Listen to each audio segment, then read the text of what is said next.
You know that feeling? You're in a massive city, literally surrounded by millions of people, but you've never felt more alone. It's this huge paradox of modern city life.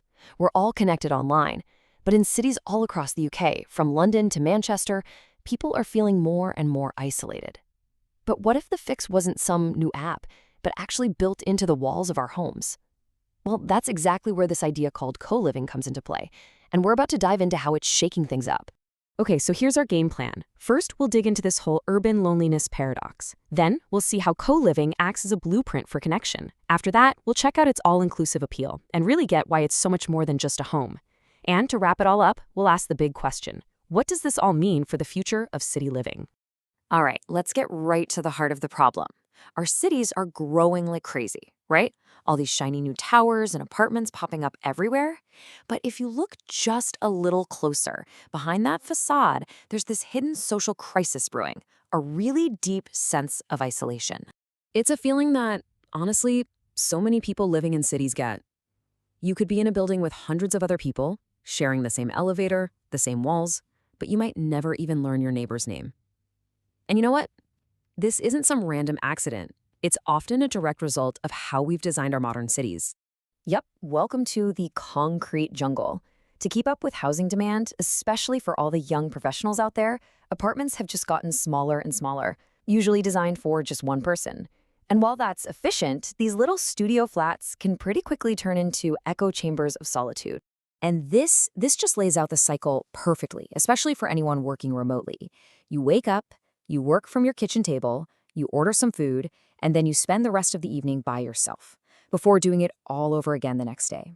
Day after day, that routine creates this massive sense of disconnection, even when you're right in the middle of a buzzing city.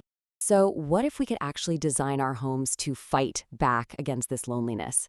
Well, that is the core idea behind co-living.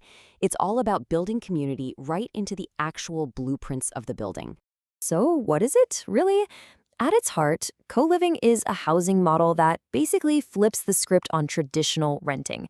It's intentionally designed to create opportunities for people to connect while still giving everyone their own private space to retreat to. And this is the key trade-off you need to understand. With co-living, yeah, you might get a smaller private room or studio apartment, but in exchange for that, you get access to all these amazing high-quality shared spaces that are specifically designed to bring people together. It's a total shift from prioritizing how much private space you have to prioritizing shared experiences. And it all comes down to this really cool concept called intentional proximity. See, these aren't just random perks. A huge shared kitchen means you're naturally going to bump into people while you're making dinner. A shared workspace means you can escape the four walls of your own room. Every single part of the building is designed to create those little, everyday moments that are the foundation of a real community. But, just having the spaces isn't quite enough. A lot of these co-living places have a secret weapon, the community manager. You can think of them as like a social architect, or maybe a full-time host for the whole building. Their whole job is to make meeting new people as easy and natural as possible. They organize things like weekly dinners, movie nights, or rooftop parties. It just removes all that awkwardness and helps residents go from being total strangers to being a genuine community. Okay, so besides all the social stuff, co-living has this really practical and, let's be honest, very appealing side to it. It's not just about getting a room, it's about simplifying your whole life. I mean, anyone who's ever rented in a big UK city knows what a nightmare juggling bills can be. You've got rent, council tax, electricity, internet. It's just a lot. Co-living takes all of that and wraps it up into one single all-inclusive monthly payment. That kind of convenience and predictability is a massive, massive draw for a lot of people. So when you combine that community element with the convenience, it becomes the perfect setup for certain groups of people. We're talking young professionals just moving to a new city, remote workers who are tired of being isolated, or even international employees who just need a flexible, totally hassle-free place to land. It's an instant solution for both housing and a social life.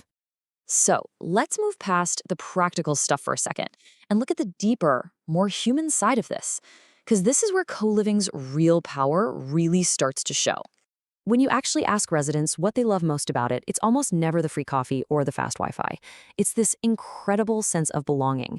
They talk about their communities being supportive, welcoming, and active, which are the exact opposites of the isolation we were talking about before. And this quote just nails it, right? A built-in social support network. In a normal apartment building, if you have a bad day or just need to borrow some sugar, you might not have anyone to turn to. In a co-living space, that support system is literally right outside your door.